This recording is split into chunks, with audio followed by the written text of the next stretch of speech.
on CityCast Nashville. October in our city means fall festivals, pumpkin patches, pop-ups, haunted houses, and yes, Panda Fest. I'm joined by our producer, Daniel Sumstine, and Hey Nashville newsletter editor, Margaret Kingsbury, as we each share our favorite picks and hopefully get you hyped for the spooky season ahead.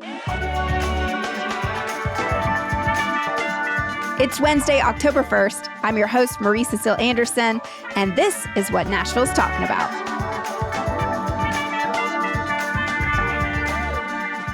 It's that time of year when we all gather around and watch Ernest Scared Stupid, which of course was filmed 34 years ago right here in Nashville, Tennessee.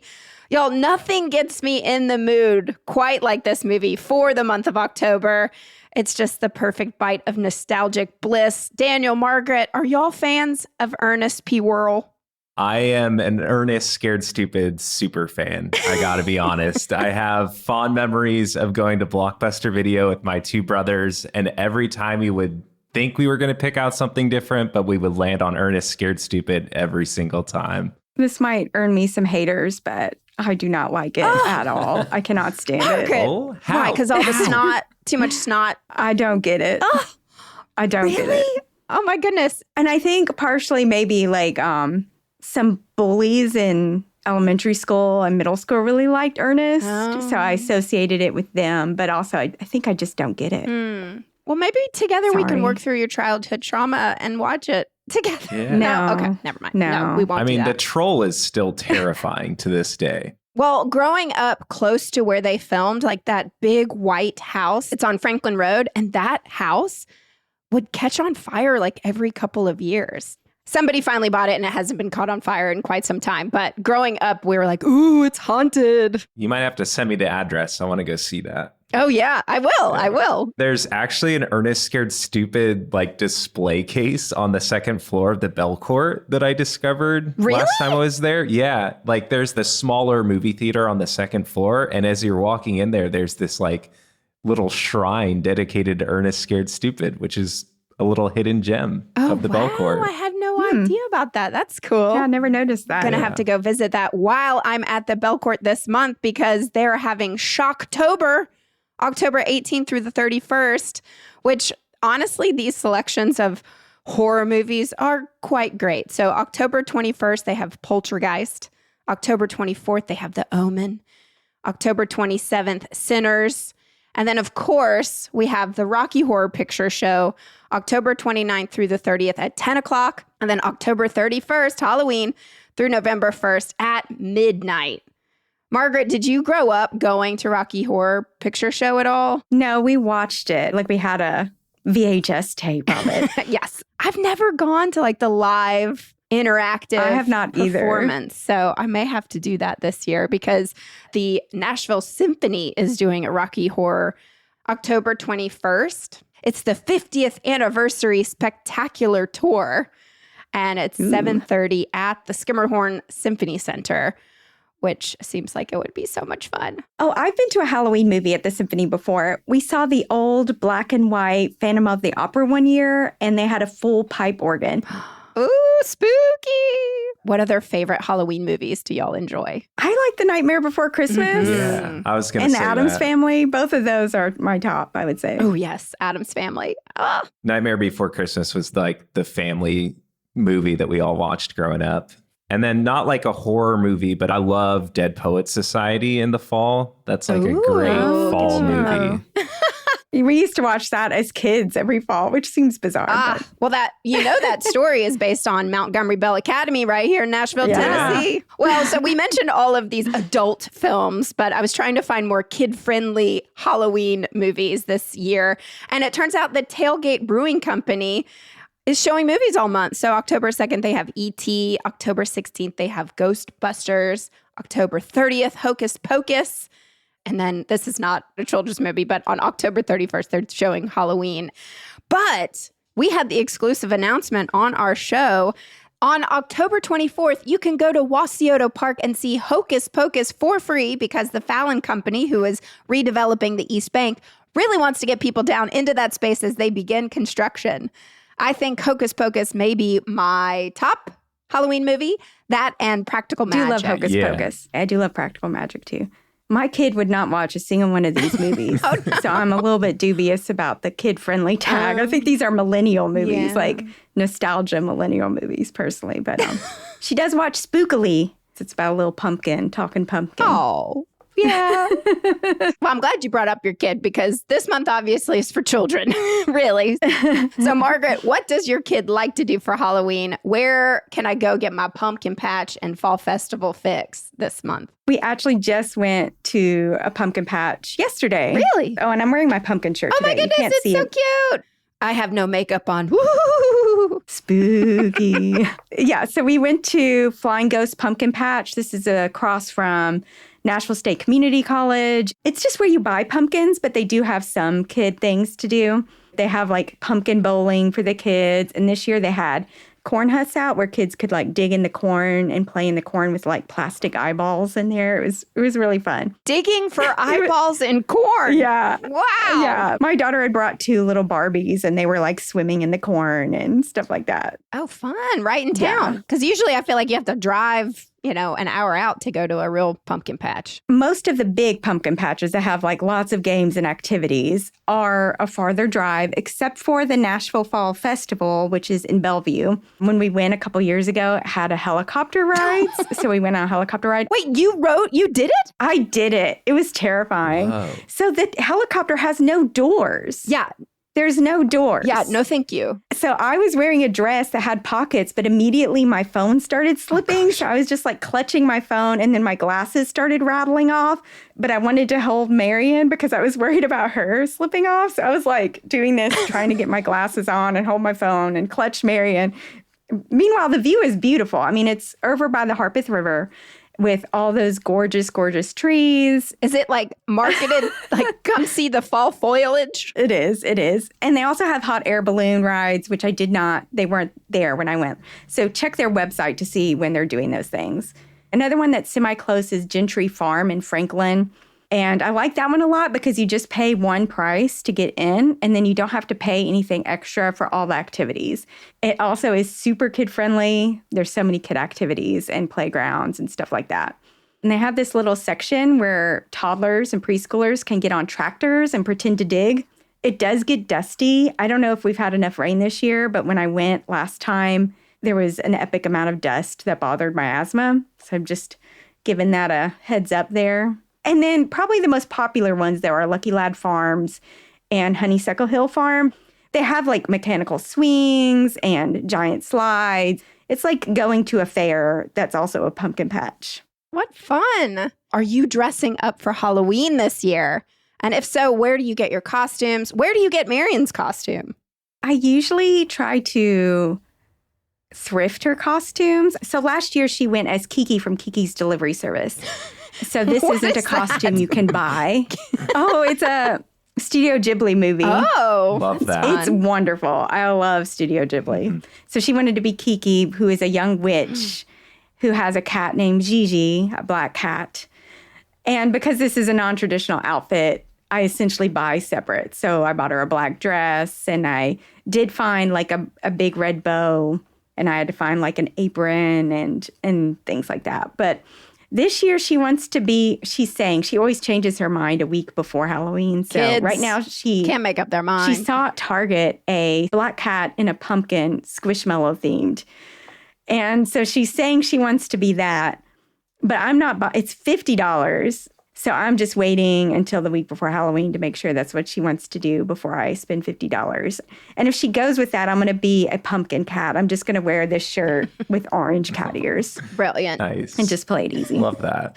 Daniel, are you dressing up? We're thinking about going as Reggie Rocket from Rocket Power. Well, Elena's going to be Reggie Rocket. I'm going to be Otto from Rocket Power. I don't know what this is. If you don't know what Rocket Power, it was a iconic Nickelodeon show in the early 2000s. It's like a skate surf show. It was a pivotal part of both of our childhoods. Oh, that's fun. Will you go to Spirit Halloween to grab that costume? We'll probably just thrift it and make it ourselves. I feel like Spirit's just so expensive. If you're going to find anything, you're spending minimum like $30 there. We like to go there and just go through the Halloween displays because it's like a little mini haunted house for kids. It is so fun. It absolutely is so fun. Yeah. I think that because I have adopted Miss Lottie and she is a border collie and looks like a wolf, I will be Arya Stark. And I'll just find whatever I have in my closet to try to make myself Arya Stark and bring the dog around with me and hope that she doesn't aggressively try to attack other dogs. She's great with kids. I love costumes like these that are a little bit more like personal, that aren't so generic that you could get them. I mean, I love Spirit Halloween, but you don't have those cookie cutter costumes. I know. I love just coming up with whatever. Like I was like a pirate robot person, it's just whatever.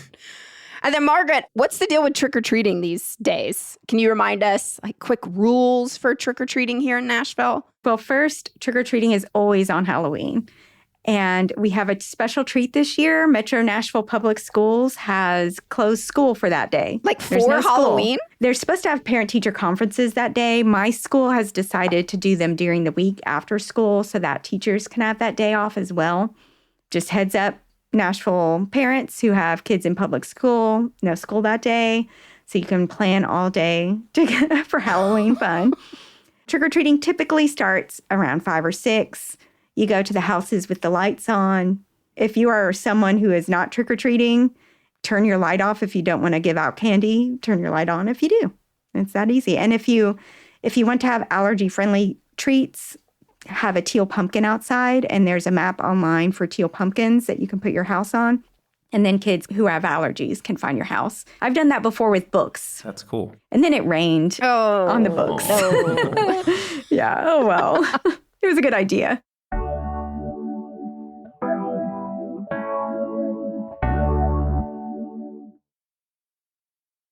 And we are back. And Daniel, I'm throwing it to you. I want you to totally freak us all out. Where can we go for the most haunted houses in Nashville? The state capitol to start. No, I'm just kidding. Good one, Daniel. Yeah. For all the adults out there looking to get their scare on, we're actually going to be posting a newsletter on this as well. So first place is Nashville Nightmare. This is like the most popular place. It's located out in Madison, right on Gallatin. From the street, it looks so intense, and you can hear you can hear the chainsaws and people screaming, and it's just like kind of in this abandoned parking lot, which makes it even sketchier. It's like consistently ranked the top scare in Nashville. And then also there's a place called Miller's Thrillers out in Spring Hill. And it's basically a pumpkin patch by day, but then at night it turns into this like zombie paintball ride. So they basically load you up into these hay rides and everyone gets their own paintball gun. And then they hire people to dress up and they're like fully padded, but they like run at the hay ride and you can like paintball shoot them with your gun. It's insane.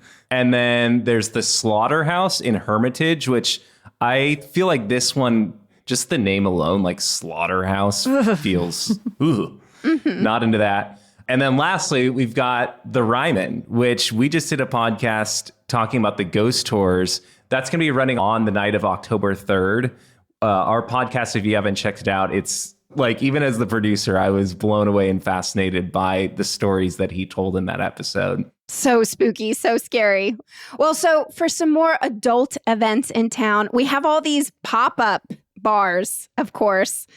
People love to have a pop-up bar. So we have Oath and Fang pop-up bar at Hidden Bar, and that's in the Noel Hotel downtown. From what I understand, they're serving blood bags. It's like a cranberry vodka type situation, but you're walking around sipping blood from a bag, and that runs now till November. We have the Spook Easy pop-up that will take place at Bar 10 at Holston House, and that's downtown. If you want to venture downtown, lots of pop-ups down there. But if you don't, you know where you can go is one of my absolute favorite bars. That's East Nashville Beer Works. They are having like a Stranger Things pop-up called Stranger Brews.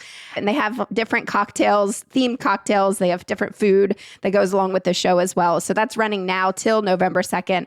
The cool thing about these pop-ups is they're free. I mean, you don't pay extra to go to them. You pay, for the cocktails and things. But there's another Stranger Things pop-up in Nashville at Sidebar at Bode, Nashville. That's in Sobro. They have an upside down bar with, spooky vibes and lots of cocktails from another dimension. This, however, says tickets are $16.14. That guarantees your entry as well as a welcome shot. And then I wanted to just shout out the most horrifying event all month long here in Nashville. There is a Gilmore Girls coffee crawl. Last year I dedicated several months to watch the Gilmore Girls. I had never seen it before, so I am a fan. For the whole month of October, it looks like you can purchase a bingo card from the Prickly Pear Coffee Company, and then other coffee companies across town are participating. So once you've blacked out your card and you return it to any of the 3 Prickly Pear Coffee Company locations, you will be entered into a raffle for a grand prize. Not sure what the prize is, but I'm sure it's grand. Daniel, time for your concert roundup this month. Yeah, so you mentioned Stranger Things at East Nashville Beer Works. Kicking us off, Joe, who is actually an actor in Stranger Things, is playing the Pinnacle on October 2nd. He has that song End of Beginning that's been all over the radio. We've also got Lainey Wilson on October 2nd. She's going to be playing Bridgestone Arena. She's on a tour right now that is just doing tremendous and really just like taking over country music right now. So that's really cool to see. We've also got The Head and the Heart and Wild Rivers at October 12th at Ascend Amphitheater. Shout out my friend James, who plays drums in Wild Rivers. I can't wait to see you play there. It's going to be full circle. It got rescheduled. It was supposed to happen a couple months ago, but it got rained out. We've also got Modest Mouse at the Pinnacle, which will be sick. And then lastly, My Morning Jacket is also playing the Pinnacle on October 29th. And I remember at our Rice Vice Neighbors meeting, I was talking to Mike, and he mentioned that his favorite concert ever was My Morning Jacket. And so, Mike, if you're out there listening, they're playing the Pinnacle October 29th. Hope you go. Hope you have a great time. I'm so glad you brought up our members, because here at CityCast, our door is always open. We want people to join and become a member of our community. We have exclusive event emails that Margaret puts together each week. You get ad-free listening on our podcast when you join. $10 a month. We actually come together as neighbors, and we're really excited for future events. So join now at membership.citycast.fm. And then I wanted to end on something that is totally not related to Halloween whatsoever, but has totally captivated my eye, and that is Panda Fest. Have y'all heard of Panda Fest before? I have not. I have. You have, Margaret? I have, yeah. What have you heard? Well, it's supposed to be an epic, celebration of Asian foods, and they're going to have like little prizes and souvenirs you get there. I've heard that it's a lot of fun in other cities. Well, it's the first time coming to Nashville. Like you said, yeah, it's been at other cities across the country, and now it's coming to Nashville October 24th through the 26th. It is the largest outdoor Asian food and culture festival. It will feature cuisine from across Asia, including China, Japan, Korea, Thailand, and the Philippines. The ticket prices for this thing are really affordable. General admission is only $14, and it comes with 2 free gifts. One customized panda pin with Nashville featured on it, and one headband. You get a headband too. Wow, what an October do we have here in Nashville. Folks, if we've missed anything, if there's something that you'd like to shout out, let us know. Email us at nashville@citycast.fm. We want to know what you're up to this month in October. Margaret, Daniel, happy Halloween. See you at Panda Fest, and good luck trick-or-treating. Happy Halloween. Happy Halloween.